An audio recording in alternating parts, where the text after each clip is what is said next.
In one sense, this is a typical pro-life video, but in another way, you're going to hear some things that are going to shock you. And I can't wait for you to listen to it. This is a critical video for what's going on specifically in Arizona, but taking over all across our country. Before we get into it, please make sure that you hit subscribe and then hit that little bell. That way you always know when new content comes out from Redeemer. Now, check out this very important interview on Prop 139.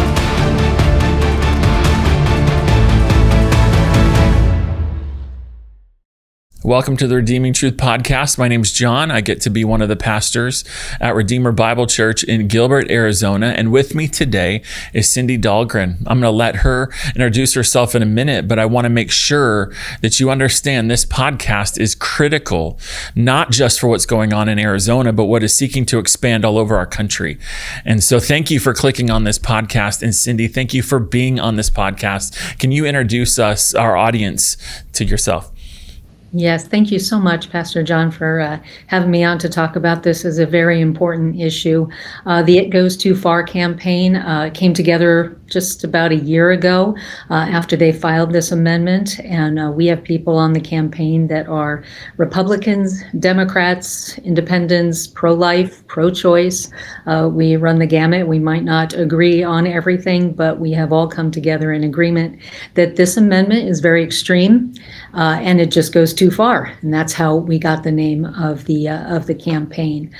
So I'm the communications director there, and I'm just part of a team that is trying to get the word out to every voter in Arizona about the details about this amendment so they can cast an informed vote. And that's why it's so important to have these conversations. And I really appreciate you talking about this issue. I know you've talked about it in the past. Voters deserve to know the truth about the amendment. They deserve to know exactly what they are voting on. And that's just not happening. They're just not being told the truth by proponents of the amendment and by the mainstream news media, frankly. So this is a great opportunity to inform voters. Yeah, so Prop 139 is the amendment to our state constitution that you're talking about. And it does just that. It amends our constitution and legalizes abortion for all 9 months of a pregnancy. And so absolutely, this is something that I think pastors should talk about. They should not be afraid to talk about it, because there's right and there's wrong. There's truth and there's error. There's truth and there's lies. And we have to be able, as God's people, not just to be evangelists, but also to be prophets into the culture that we're speaking to. And I think that's incredibly important. And so that's why we're talking about it. That's why I've talked about it many times and will continue to all the way up until November 7th. That's why we're having people able to register to vote at our church every weekend to make sure that as many people as possible can vote against this amendment. And so you've called the campaign It Goes Too Far. So before I get into that, I just have to ask you, so in the midst of your regular life before a year ago, you were constantly an anti-abortion activist, right? I worked for Center for Arizona Policy and Center for Arizona Policy Action.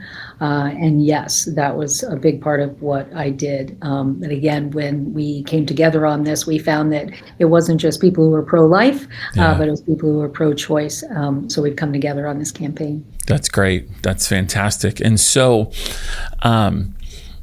if you were to be with somebody, let's say you had a 10-minute car ride, and they said, what do you do? Maybe you're in a taxi that you're sharing or something like that. And they say, what do you do? And you answer that question. And then they say, well, why should I vote against that? What are some of the things that you would say to them?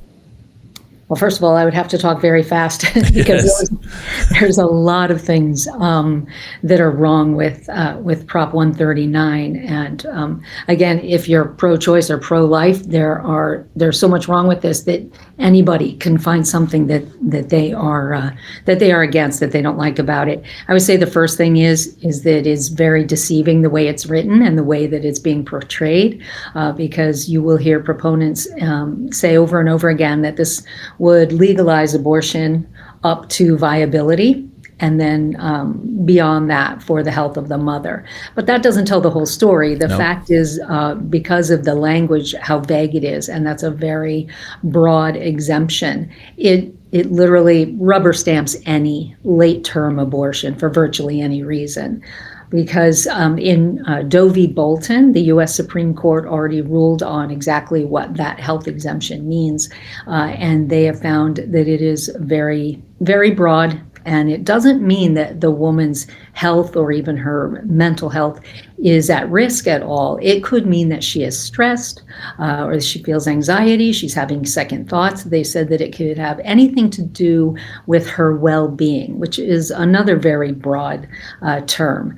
So that's not the way it's portrayed in the amendment, though. And so our job is to make sure that voters know that there really will be no limits on abortion if this passes. In addition to that, I would say one of the crucial things is that it takes the doctor out of the doctor-patient relationship. So for those who do support abortion, they want to make sure that their sisters, their mothers, their daughters are seeing a doctor, a qualified medical doctor, because there are a lot of risks that go along with the abortion, whether it's surgical or the abortion pill. And that doctor has the expertise to detect and respond to emergencies or complications, but that goes away. She will not have that assurance under Prop 139. They don't even use the term doctor or physician in the amendment. Also, we have a lot of safety precautions in place. We have a lot of regulations that are in place to protect the girl or the woman, as well as limitations. And all of those will be unenforceable under Prop 139 because of the way it's written. First of all, it creates a new fundamental right, and then it says that no regulation can infringe on or interfere with that new right to get an abortion, not even safety precautions. So those are a couple of the very dangerous risks that go along with passing Prop 139, but there are others. Yeah.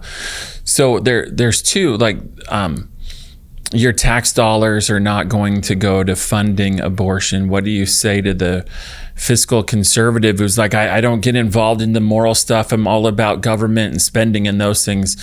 Is there a connection between those two things in this bill? Yes, there is. It opens a door to forcing taxpayers to pay for someone else's abortion. And it does that. All you have to do is look at Michigan and Ohio. They both passed similar abortion amendments, and they are losing a lot of their safety precautions. And the latest thing, the ACLU is now suing Michigan, and they're suing them to force taxpayers to pay for abortions. They're saying, and they point directly to the language in the amendment, and they said, under this new constitutional amendment in Michigan, taxpayers have to pay for abortions. So it doesn't have to be written in the amendment itself to really come to fruition, because the amendment is written with such vague language that really no limitation can stand underneath that. So now they're just going down the list going, oh, hey, because of the way this amendment is written, now taxpayers have to pay for other women's abortions. They're also putting at risk the conscience rights of healthcare professionals, because if they can prove that or show in a court of law that allowing healthcare professionals to exercise their conscience rights and not be involved in abortions, if they can show that interferes with a woman exercising her new right to get an abortion, then that could theoretically also fall, and they would be forced to either get a new job or be involved in abortions. So Cindi, I think that there's a conception out there that the pro-life side that is against Prop 139 is Goliath, and the pro-Prop 139 side is David. And they're just taking on this massively well-funded and organized, focused, determined, full of people movement that is trying to stop abortion to spread all 9 months here in Arizona. Is that the truth about this conception? Well, I would say yes and no. I would say we are definitely outspent, and If you look on the website of the Yes on Prop 139 website, you'll see their top funders are national organizations. So they're getting money from other states. They're very well funded from Planned Parenthood Action and SEIU and other national organizations. They just announced that they're going to have a $15 million ad buy. They just dropped a TV ad, and they spent a lot of money collecting the signatures to get this on the ballot. We are more grassroots. We have a lot of people who are supporting us and are involved, but they're not as well funded, so we're not as well funded. But we have a lot of people who really want to put in their blood, sweat, and tears. A lot of volunteers. We're constantly getting more volunteers, even though we're only 5 weeks out from this. So we have people all over the state who are handing out literature, who are, putting signs up everywhere, talking, going to, their churches or their LDs, their LD meetings, and wherever they can, and sharing this information. We're at the state fair, making sure everybody that we can possibly talk to there is informed about this amendment. So it's really a grassroots effort. Yeah, and that was my point, is because the Goliath is the pro Prop 139. Mm-hmm. They're the Goliath. They have 30 times the amount of funding that the no on Prop 139 side has. They have all of the major backers in the culture pushing this, and it's really the no on Prop 139 side that is the grassroots, that's the people, that is that not well funded at all, but yet is doing a lot to get the word out because of how passionate our side is for life. It really boils down to that, doesn't it? Yeah, it really does. And that's why I said it's kind of yes and no, because absolutely. They have the mainstream news media. They have a lot of that outside funding and national funding, and they have that momentum on their side. But we have a lot of very passionate and hardworking volunteers who are doing it on the ground. So it's really a ground game. So Cindi, somebody watching this hears that and goes, how do I get involved? What do I need to do? I've got 5 weeks left, and from the recording of this interview, what would you love to see people do in response to what we're talking about? Well, there are a lot of ways they can get involved, and we would love to have them involved.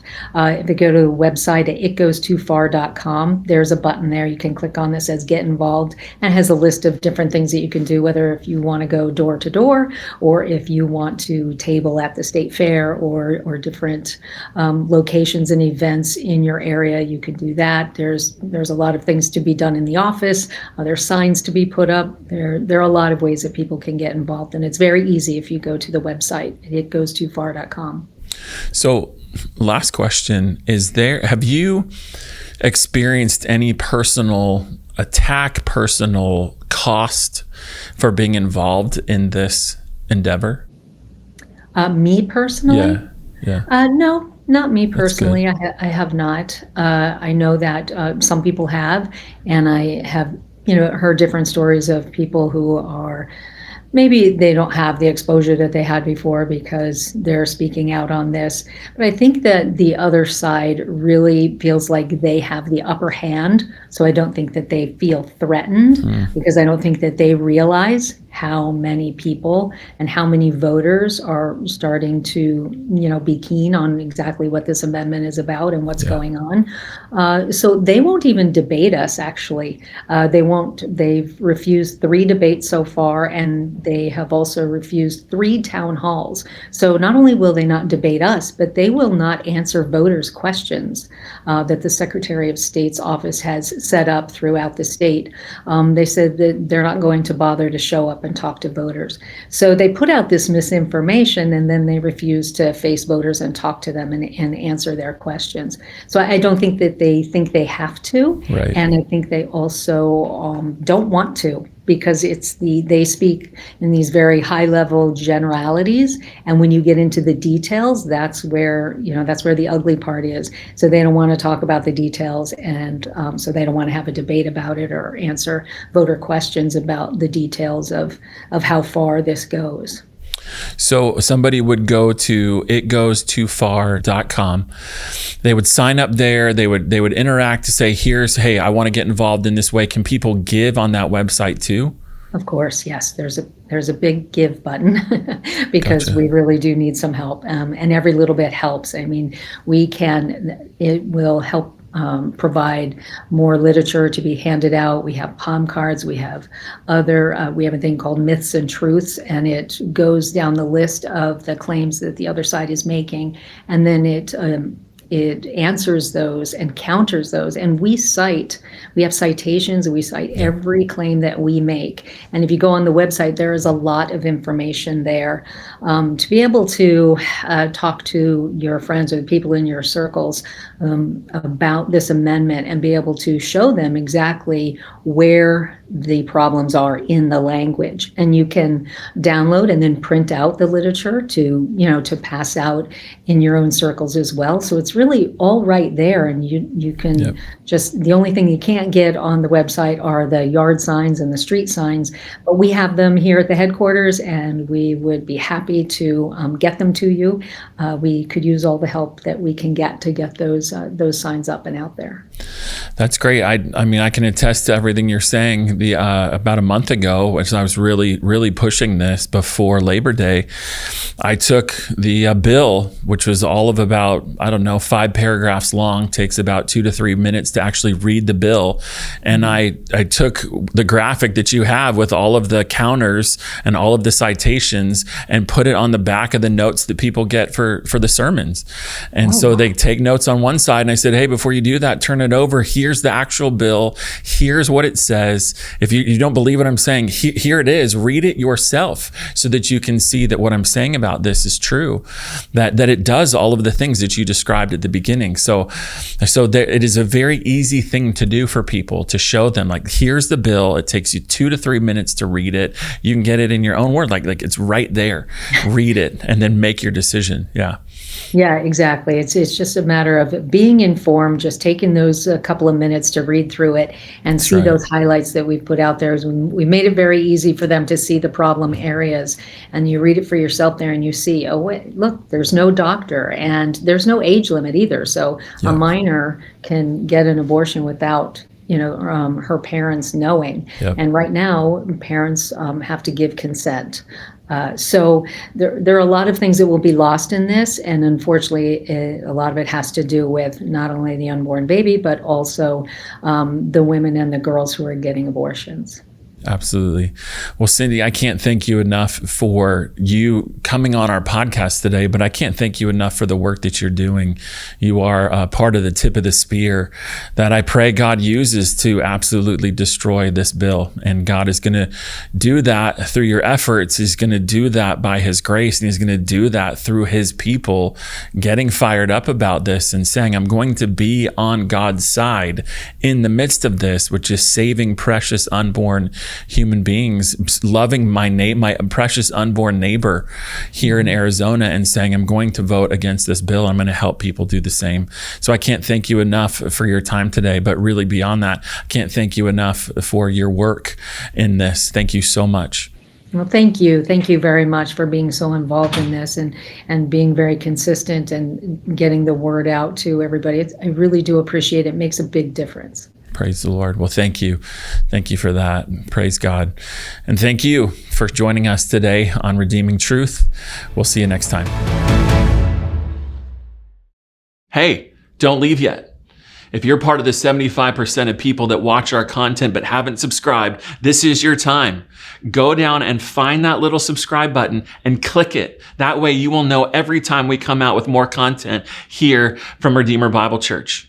Also, if you would like to give to this ministry, this is the only way that this ministry can happen. Make sure to click the link down below to the give button, and you can give to the ministry here at Redeemer. And then finally, if you want to know more about what's going on, check out this podcast right here.